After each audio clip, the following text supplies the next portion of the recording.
I'm Alex Simmons, and welcome to the Festiball podcast. I'm really proud to be going over to be one of the hosts of the Festiball project coming for the World Cup this year in the UAE. I'm joined today on the first ever podcast by my partner in crime, my presenting partner in crime, the one, the only, the legend, Liverpool legend, Leeds legend, Scotland legend, Man City legend, Matteo, Don Matteo, inside the place, and the man with the plan, the guy who had the vision. It's Ray Chan. Let's start with you, Dom. Dom, are you ready? Are you excited? Are you looking forward to the greatest show on earth? Yeah, I'm like you say, them old words. Super excited. I am properly buzzing. Can't wait to get there. Can't wait to start talking football, networking with people, see what's going on with everyone, and just kind of enjoy the experience and give it other people a bit of my football knowledge and experience of playing the game, and also other things in life for me, and obviously with my health and stuff. Just trying to give people a positive aspect on what I've been up to, and also now going to put that into this World Cup. I'm super excited to get, like you say, to get talking to people, to get networking, and just give them a bit of football stuff that they might not know, which is that's why I'm here.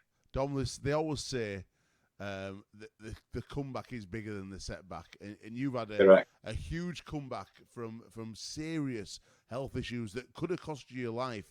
How are you feeling? Yeah. Give us a bit of a health update, and tell everyone who might not know what actually happened.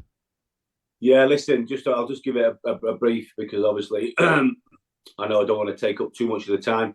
Yeah, I was. It was a real shock to me to be diagnosed with a brain tumor, which is not a very good one. It's very rare. It usually comes. It starts when you're very young, so it could have been 3 or 4, 5-year-old when it first started for me. It calcified at that point probably into my brain, and that's why it stayed stable for so long. And then it erupted again in 3 years ago now. Yeah, so 3 years ago when it happened, more or less, a couple of weeks on from now, that's when it first happened. Luckily, great treatment at Leeds with my oncologist and my surgeon. My surgeon saved my life. He was a Man United fan, which I also laugh about, and we've actually become really close friends. So yeah, listen, I'm in good hands. I'm loving life in a minute. And like you say, being out with you guys for me is another opportunity to showcase where I am at and how I can show the people who've got, problems in their life, they can move forward and they can crack on. And I want to just bring a bit of positivity to the world. When you've been in that dark place, you understand how important it is to live your life, crack on, and inspire other people. And that's certainly what I'm trying to do now. Mate, I love that. I love that attitude. It reminds me very much of Tyson Fury. Ray, you're a big boxing man. Matchroom are our proud official partners, thanks to your partnership with Matchroom, your friendship with the guys. Ray, first let's start with Festiball. Where did it come from, and why is it unique? Starting with Festiball, I think that's a sort of combination of all my experience. I started throwing parties from 16 years old, from the sixth form days, and then that sort of that journey led through university, like uni parties, and then Candy Pants was born in 2008. And you pick up, we've been fortunate and blessed to have worked in many areas around the world, including Las Vegas in 2018 and 19, and all those sort of, I don't want to reveal my age, but all those years from then has brought that through to Festiball in terms of pulling everything together, creating an experience, creating a movement, creating something that encompasses everybody, which I'm sure we'll go into later in the podcast, just to ensure that we deliver the ultimate sort of sporting experience. Yeah, it's more than sport. It's more. I've been really blessed for the last 10 years to be DJing at festivals, to be running massive events, and a big part of my journey has been running fan zones at large-scale sporting occasions. And what we are putting together is unique. It is fresh. It's different. It is pulling all that festival experience, all your experience of running the greatest shows on earth in terms of the parties with Candy Pants, which are really premium parties, pulled all into like a melting pot and give it a stir, pour it back out, and what comes out? Festiball. It's going to be driven by the sport, driven by football, but everything around it is going to give wherever you are across the cities an amazing experience to add value to what is going to be the best World Cup I think we're going to ever have. Mid-season World Cup. Dom, let me ask you, there's a lot of footballers, a lot of your friends already looking to come over to Dubai. Is that part of your role going to be to bring those guys down, make sure we've got guests coming in? I know your big mates, Robbie Fowler, and he's coming to Dubai. He's got his name down. I've been speaking to Wes Brown. Wes Brown's on about coming down as well. Footballers are going to flock to Dubai. You still work at Leeds United, and a few of those boys are planning a trip. Tell us who we could expect to see and some of the names who you've been talking to.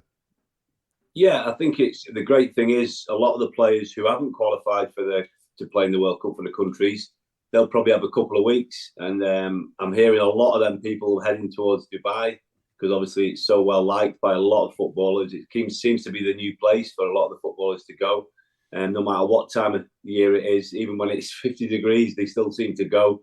So, yeah, I think what I'm trying to do is connect with all the players that I know who are available. Maybe, hopefully, we get some current players who are actually still playing.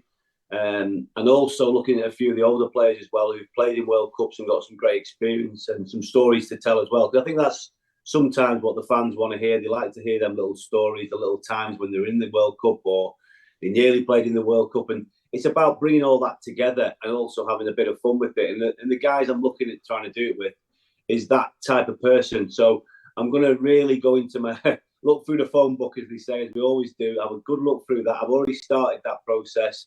I've had a few maybes from a few people because you know what it's like, and I've had a few yeses. So listen, just watch this space, and hopefully we can get more people up just to say hello and have a little chit chat with us and the team. And that's what it's all about. People want to hear from different people because everyone's got a different opinions about World Cups and stuff. And I think this is a really exciting one because to have a World Cup, like you mentioned, at this time of year, is just unknown. So, I mean, a lot of people will be knocking that, but I'm not. I'm really excited. I think it's a bit different and a new opportunity for us to talk about it. Do you think the quality of football will be better with it being mid-season? Well, listen, the one thing the players should be, and if they're not, they should be really fresh now. You know, what are they? Some of them are 11, 12 games into the season. People will be still thinking they might be able to get into the squad, so you have that side of it as well. But yeah, listen, I think it's a really good opportunity for England and for Wales as well, to have a real go because they will be all fresh. I think everyone will be excited about this because when you get an opportunity in a World Cup, I just think there's something special about that. And I went over to watch the World Cup in Japan. Didn't qualify myself at that time. And I just loved the experience. And when I went to Japan, I was like, wow, what, the different cultures. And hopefully we'll see the same of that in Qatar. And obviously I know a lot of people are going to be jumping back to Dubai and then back to Qatar to watch the game. So, there's a lot of stuff and a lot of people so excited to come over. And like you say, just share their experience about football and also the fans to share their experiences about their times when they follow the country or they follow the clubs all over the world. We're going to see lots of that in Dubai. I know there's lots of football fans and a lot of knowledgeable football fans as well. I've been on a few podcasts with certain people as well, and they all know the stuff. So I'm looking forward to picking their brains as well. I can't wait. Dubai is a hub in the Middle East for flights all over the world. People will fly into Dubai. And one thing I want to really get across is that my expertise has been really putting fans at the heart of the podcast experience. At the fanzone experience. And Ray, that's what we're really trying to champion, is making sure it's fan-led, the fans' voices are heard, and they are part. It's immersive. It's really part of what the Festiball experience is. Talk to us about your opinion on that, and also talk us around the venues, because it is one brand, two cities, four venues. Just explain that, but start me off with the immersive experience of fans.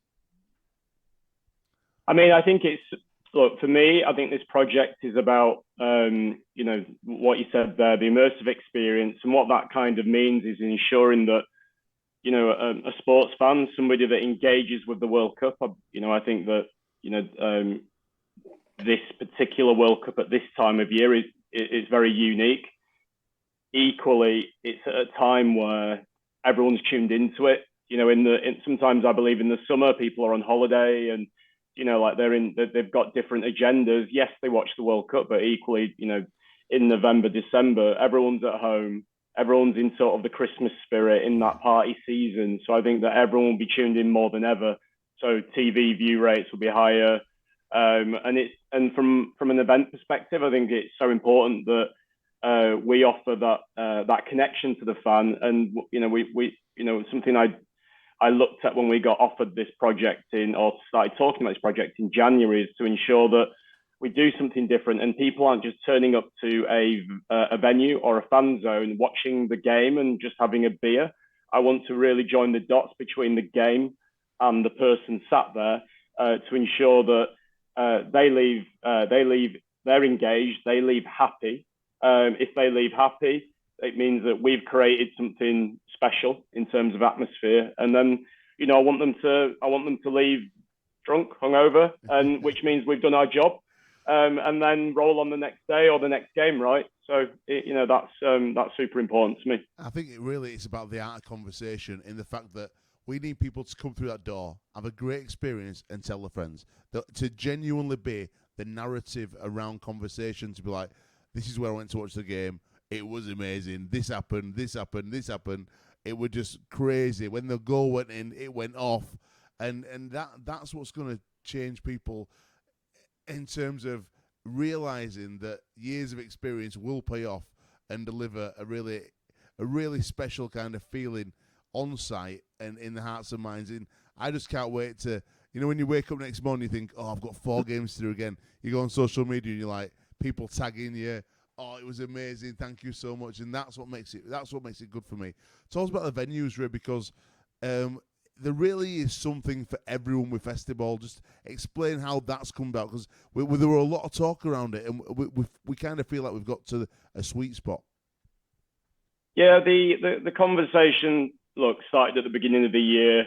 It's taken a lot of twists and turns in terms of direction, but somebody came to me and said, look, we want to work with you in terms of offering, we need to think about the World Cup. That particular person is Alex Bracken, who's a hospitality leader in the region. And when I looked at all his venues, there was a real mix of sports venues, pubs that had different demographics associated to each one. So, you have like Phileas Fogg's that's become the home of sport in Dubai. I've seen that venue now busy in, all occasions, from boxing, F1, football, rugby.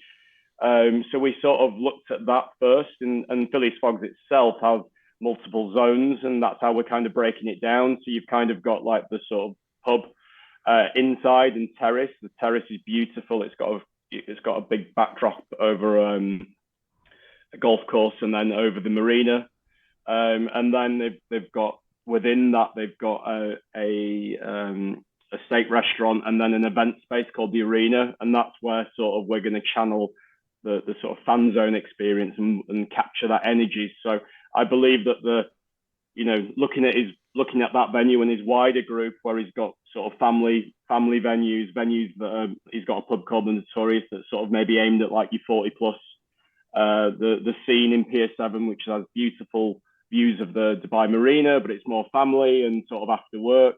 He's got a new venue opening in Abu Dhabi, which is an extension of Phileas Fogg's. It's a food hall that has a family section and a sports section. It made sense for us to sort of group all this together to deliver what I view as a festival experience, and that's how we came up with the name, just to ensure that everyone feels part of this movement. And obviously from when we sort of started to build that narrative, and we discussed sort of game day activations, podcasts, and even bringing Dom on board. I was a fan of Dom in 2001 in the Leeds United Champions League run, so I was a fan in the stands. So it's quite surreal to sort of be co-hosting and having him on the team and working with him over the next sort of 6 weeks, 8 weeks, and yeah, I'm excited and really looking forward to it.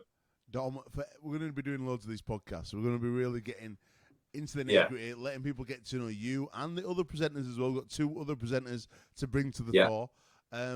Tell us, after every podcast, I want you to give us a top 5, something that people can go away talking about. And I've got to start somewhere that we can all relate to. So what I'd like you to give me is your top 5 party ballers. You can have played with them or partied with them, right? They've got to be footballers. Top 5 party ballers. And while we do that, while you think about that, so you're going to finish the pod with it, Ray, just a real quick word, mate, on our proud partnership with Matchroom. Yep. It's something really special. And tell us a bit how it came about and also what it means to you, what it means for Festiball, partnering with a world-class event operator like Matchroom.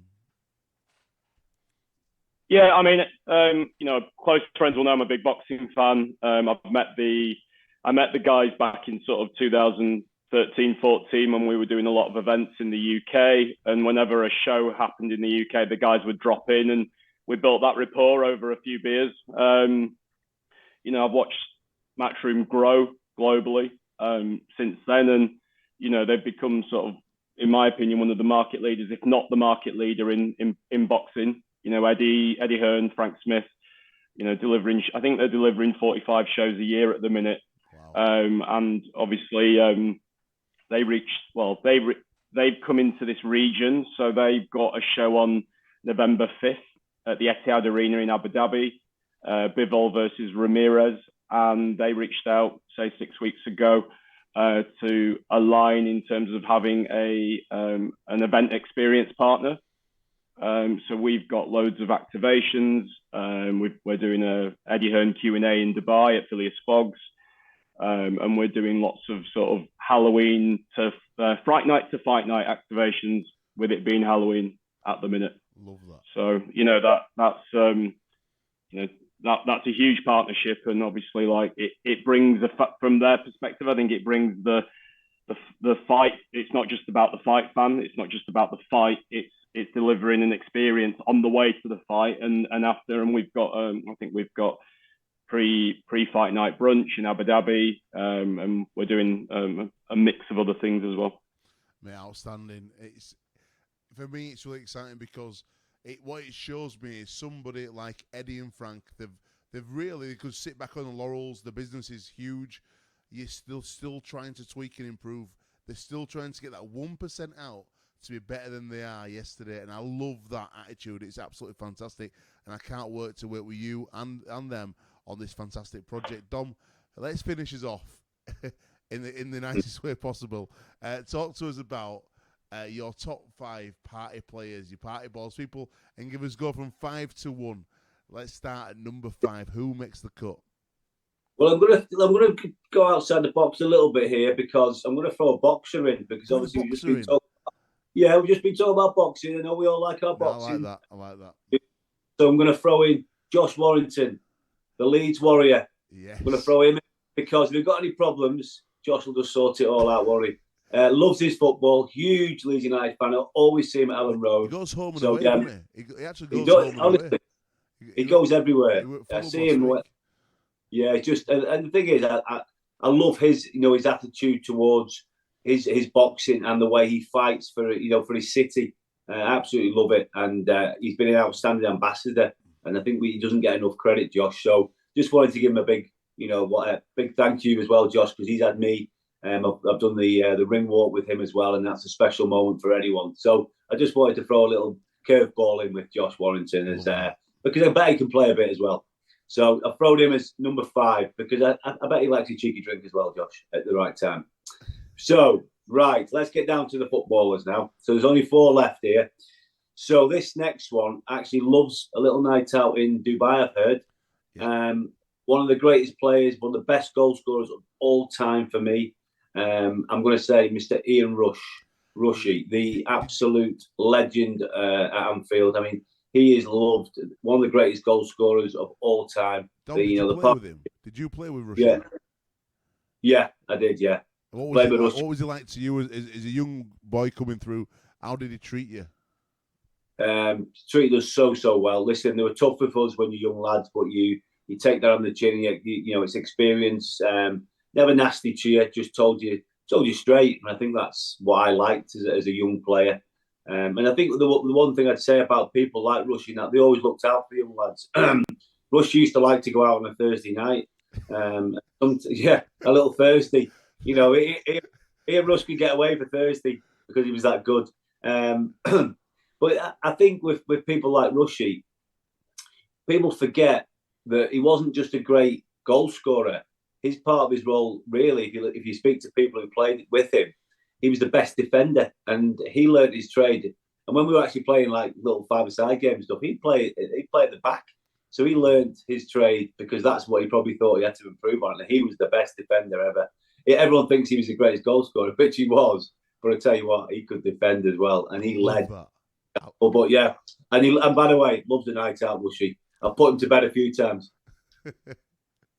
Number 3, right? Who comes in at number 3? No, this was. I was going to put this guy higher up, but I put him on because he's a Leeds legend. This guy, again, another one that goes under the radar for me. One team club is Gary Kelly. Played for his country as well in World Cups as well. But anyone who knows Kells, absolute legend, and what a character and what a guy. He still comes to Ellen Road. He doesn't go and do the hospitality. He does his own thing. He comes with his pals. He comes with Kevin Sharp, one of the ex-players who's now an agent. They just go. They have a right good few beers and they watch the football. And Kells is just a great character, and I love bumping into him. And I see him quite a lot now at Ellen Road. He is one of those guys that you want to get. Ray, if you want to get someone over, get Kells over because he is so funny. Honestly, he's one of those guys. It's just infectious. You want to be around him, and he's just great fun. So Gary Kelly had to be in the top 3, but he's number 3. Gary Kelly. What I love about Gary Kelly is, you mentioned Kev Sharp there. Kev Sharp's one of my good mates, and he's the most sensible man. He's really professional. He was Calvin Phillips' agent for years. He's built this big business with Bradders and that. He is.